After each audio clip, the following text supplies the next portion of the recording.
कहानी की शुरुआत में हमें दिखाया जाता है कि कुछ लुटेरे चोरी कर भाग रहे होते हैं। उनके पीछे सोल्जर लगे होते हैं। भागते भागते ये लोग एक गुफा में छिप जाते हैं। वहां वे अपने सामान की जांच करते हैं और एक मैग्नेट पाते हैं। इन लुटेरों में विलियम अपने साथी तोवर से ब्लैक पाउडर के बारे में बात करता है। वह इसे चुराकर अमीर बनने का सपना देख रहे होते हैं, लेकिन रात में एक रहस्यमयी जीव उनके ऊपर हमला करता है और उनके कुछ साथियों को मार देता है।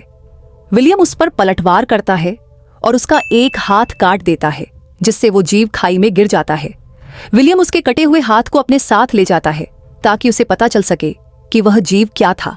अगले दिन विलियम और तोवर ब्लैक पाउडर की तलाश में चीन की महान दीवार द ग्रेट वॉल तक पहुंच जाते हैं। वहां चीनी सेना उन्हें पकड़ लेती है और जनरल के सामने पेश करती है। विलियम के पास कटा हुआ हाथ देखकर सभी हैरान हो जाते हैं। तभी वो बताता है कि उसने एक अजीब से क्रिएचर को मारा है। ये हाथ उसी का है। चीनी सेना को पहले तो उन पर यकीन नहीं होता, लेकिन तभी एक सोल्जर खबर लाता है कि ताओ तेई ने उनके ऊपर हमला कर दिया है। विलियम पूछता है, तुम लोग इतना डर क्यों रहे हो और ताओ तेई कौन है जो हमला करने आ रहे हैं? तब चीनी सैनिक उसे बताता है कि ताओ तेई राक्षस प्रजाति के क्रिएचर हैं, जो बड़े हिंसक और बहुत ही तेज राक्षस होते हैं, जो हर 60 साल में बड़े झुंड में आकर हमला करते हैं। इनकी एक रानी होती है जो पूरे झुंड को नियंत्रित करती है। ये सब भोजन के लिए इंसानों पर हमला करते हैं और विलियम ने जिस क्रिएचर का हाथ काटा था वो इसी क्रिएचर का था। इसके बाद सेना तैयार हो जाती है और अपनी अलग अलग टुकड़ियों के साथ उन क्रिएचर का मुकाबला करती है।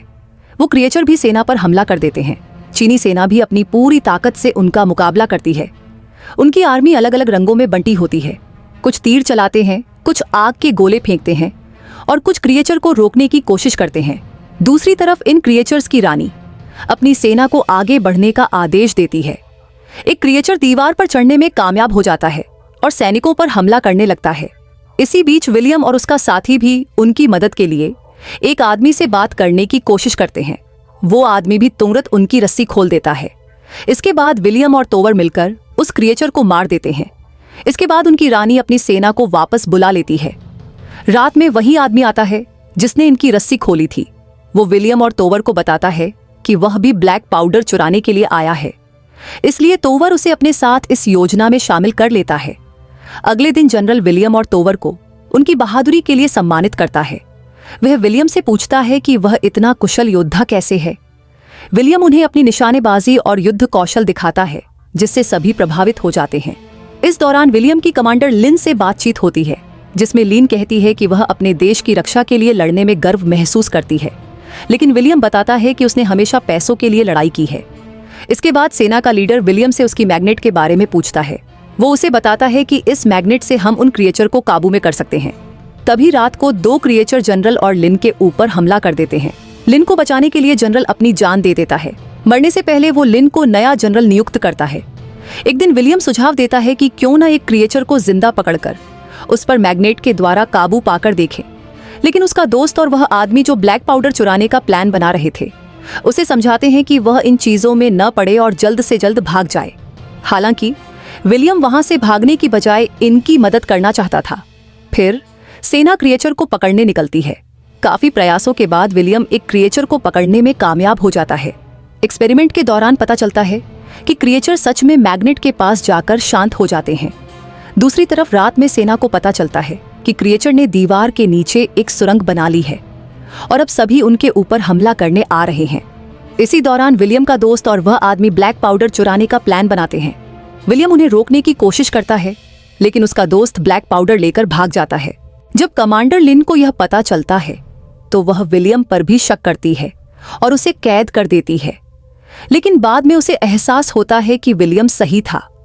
इसके बाद सेना को पता चलता है कि अगर क्रिएचर की रानी को मार दिया जाए तो इन सब का अंत भी हो सकता है। इसलिए सभी मिलकर प्लान बनाते हैं कि वो एक मॉन्स्टर को काबू करके ब्लैक पाउडर के साथ रानी के पास भेजेंगे, और जब वो क्रिएचर रानी के पास जाएगा तो उसे ब्लास्ट कर देंगे, जिससे रानी भी मारी जाएगी। इसके बाद प्लान के अनुसार एक क्रिएचर पर बहुत सारा ब्लैक पाउडर बांध दिया जाता है और फिर उसे छोड़ देते हैं। जैसे ही वो क्रिएचर अपनी रानी के पास जाने लगता है, विलियम भी तीर चलाने के लिए तैयार होता है, लेकिन जैसे ही वह तीर चलाता है रानी के आसपास के क्रिएचर उसे बचा लेते हैं। वह कई बार कोशिश करता है, लेकिन हर बार रानी के क्रिएचर उसे बचा लेते हैं। इस दौरान रानी विलियम को देख लेती है और उस पर हमला करने का आदेश देती है। विलियम के पास आखिरी तीर बचा हुआ था। लिन उसकी मदद करती है और दोनों ऊंची जगह से कूदकर रानी पर हमला करते हैं। विलियम तीर के साथ मैग्नेट भी फेंकता है, जिससे रानी के क्रिएचर अपनी रानी को प्रोटेक्ट नहीं कर पाते और लिन इसी का फायदा उठाते हुए एक भाला मारती है। इससे एक बड़ा धमाका होता है, जिससे रानी वहीं मर जाती है। रानी के मरते ही बाकी सभी क्रिएचर भी बेजान होकर नीचे गिरने लगते हैं। कमांडर लिन और विलियम बहुत खुश होते हैं कि उन्होंने सभी को बचा लिया। इसके बाद राजा विलियम को अपना दोस्त या ब्लैक पाउडर दोनों में से किसी एक को चुनने को कहते हैं। विलियम अपने दोस्त को चुनता है और दोनों वहां से शांतिपूर्वक चले जाते हैं। कमांडर लिन प्यार की नजरों से विलियम को जाते हुए देखती है और इसी के साथ ये मूवी भी यहां पर समाप्त हो जाती है। सो आखिर में आपके लिए एक प्यारा सा संदेश। जब आप दिल से किसी की परवाह करते हैं और किसी बड़े उद्देश्य के लिए काम करते हैं, तो न सिर्फ आपकी जिंदगी बदलती है, बल्कि आप दूसरों के लिए मिसाल भी बन जाते हैं। प्यार और विश्वास वह ताकत है जो हर मुश्किल को आसान बना सकती है। थैंक्स।